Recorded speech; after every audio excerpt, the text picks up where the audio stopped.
Hello everyone, it's Christina Rowe, and I wanted to pop in today and give you some updates. There's been a lot of changes with Facebook recently, and some of them good, some of them not so good. And one of the things I wanted to let everybody know about that has been very frustrating, you may have seen this happen whenever you're going live on a video or even just you're posting, whether it's in a group or you're on your personal page. Facebook has been converting posts into seller posts. So it'll say contact seller on your post, which is a pain in the neck. And it's really, a lot of times you're not selling anything. And why is this happening? Well, I just recently found out if Facebook detects any sort of promotion in the actual copy of your post, whether even for a live, if you say, join my free workshop, or I charge this much for this much, or whatever, anything like that, will trigger this. And you'll have to go to the three dots on top of the post, and then it'll give you the option saying this is not a sales post. So this is really unfortunate that they've decided to just take this upon themselves instead of just letting posts be posted and then decide if you want to have, if you're selling a product, because it makes no sense, contact seller.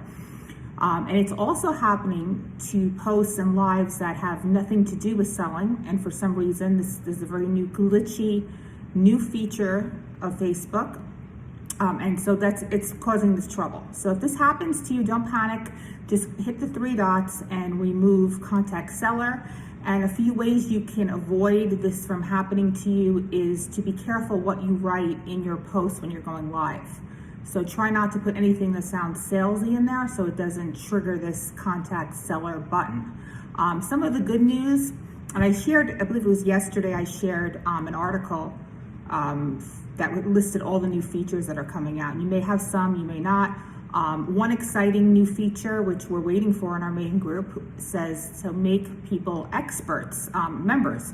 Members can get like a badge saying they're an expert. So that would be really helpful.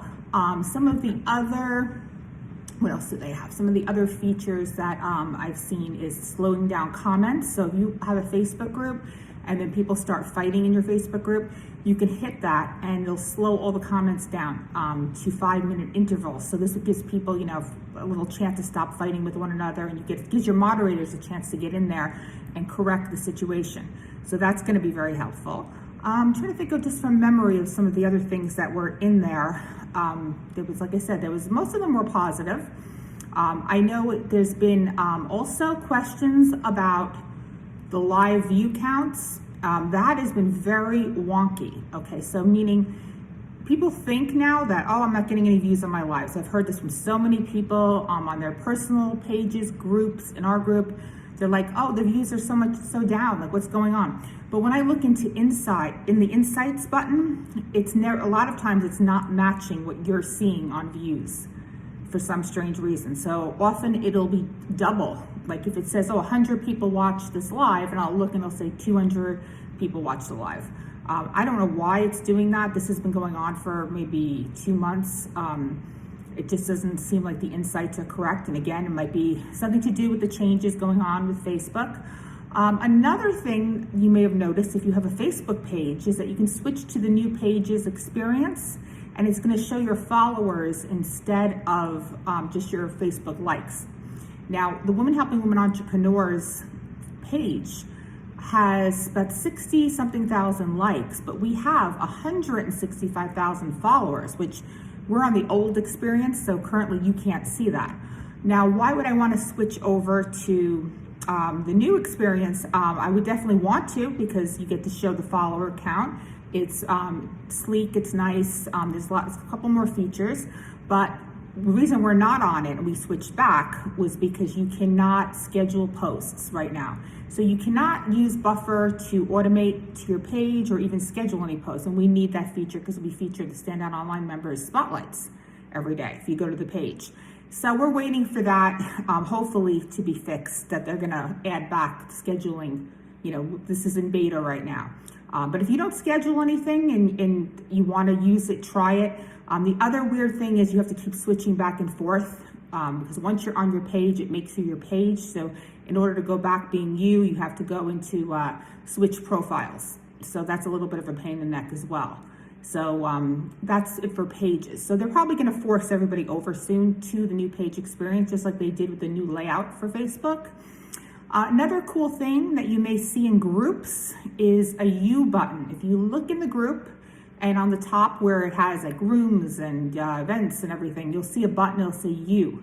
Now, if you click on that, you can see all of your activity in that group very easily. So if you say, oh, I can't find my post, or I don't know where it is, that's a good feature. Another thing to do in groups is always to keep in mind that when you're in a group, you're gonna be seeing the most popular posts first, the ones that are getting the most likes. If you wanna see all the posts and the recent posts, you just have to toggle and click down up in it depends on if you're mobile or desktop, but see recent posts first, because then it's gonna show you the most current posts in real time. But a lot of times people will say, oh, I just see Standout Online members posts.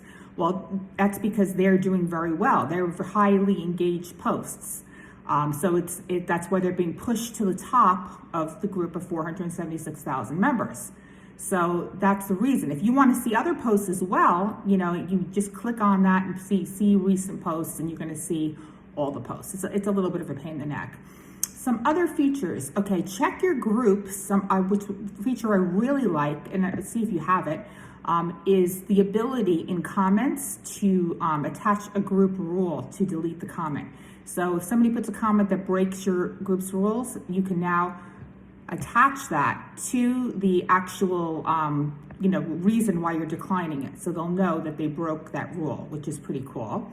Let's see, Admin Assist. If you don't have Admin Assist, keep a look out for it in your backend, because the Admin Assist is amazing.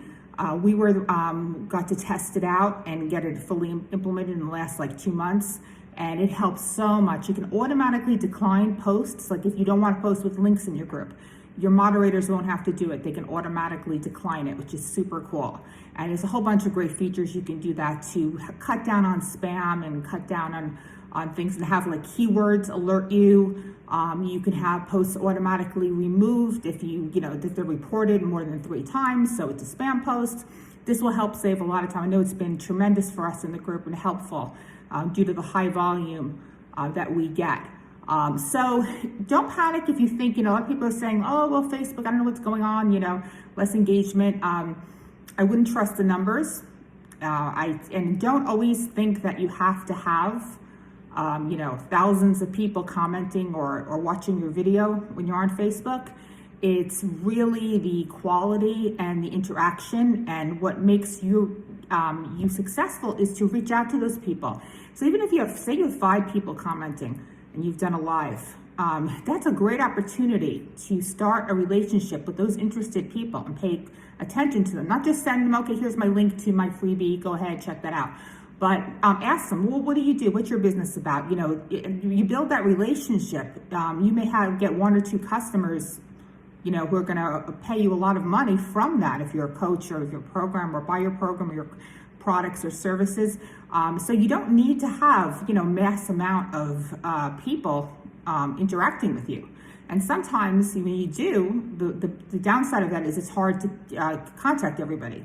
You have to be careful. You don't want to DM people and get put in Facebook jail or put the same comment over and over again. That's when it's really great to get an assistant or a team of assistants in there helping you with the comments. But personal interaction is so crucial. So I know people get discouraged. They'll go live, whether it's our Standout Online members in our group or anywhere, and they'll be like, oh, well, I see that little box and it says only 2 people are watching. Well, don't ever look at that little box, because it's never accurate. That I've known for years, because at the end of the day, you'll see a view count much higher. But even if you have, there's a limited amount of comments on there, really try to interact with those people and talk to them, because they want to get to know you. People buy from people they know, like, and trust. We know that's a fact. So paying attention to them, even on any post, instead of worrying, well, I'm not getting, enough traction on this. Like I said, you just need the right people. I've had events, and I've told the story before, I used to do events all the time, big events with 400 people, and I've done luncheons, and I've done workshops, and I've actually had events where, tiny events where it was 5 people, 10 people. I did an event once that we were at someone else's event, and we had a breakout room, and the event wasn't properly for where it was promoted, so there wasn't that many people. Something was going on. We had 10 people in the room. We did our presentation. I think 6 or 7 purchased. So that's a pretty high conversion rate. It's definitely worth our time. And the funny story about that is there was another speaker who was scheduled for a breakout room, and she actually saw that there wasn't a lot of people there and she left. So she made nothing. She made no money. She disappointed the people who could have seen her, who might have got something out of it, even if it was 2 people. And, you have to make the best of it. So on social media in general, I just see too many people panicking about, how many people are watching, how many people are commenting, and whether on YouTube or any of these channels, really just try to see, pay attention to the people who are paying attention to you. That would be my advice for today. And you will see, you will get, clients that way, because people want to be acknowledged and recognized, and it's an opportunity. Once you get to a point where you have tons and tons of, comments and stuff, like I said, it's hard to keep up and get to know people when people are messaging you all the time. You want to, but you just don't have the bandwidth. So try that out. Keep a lookout for all of the new features. There's more. I will make more videos and give you more tips as they come along. But pay attention in your groups, especially to see what new features, especially like admin assist and stuff too, that can help you with your group. And again, if you pay attention to when you're going live or doing a post, if it's converting you to a seller, make sure you change that and watch what you're putting in the copy. So that's it for today. I wanted to say hello, and I will talk to you soon.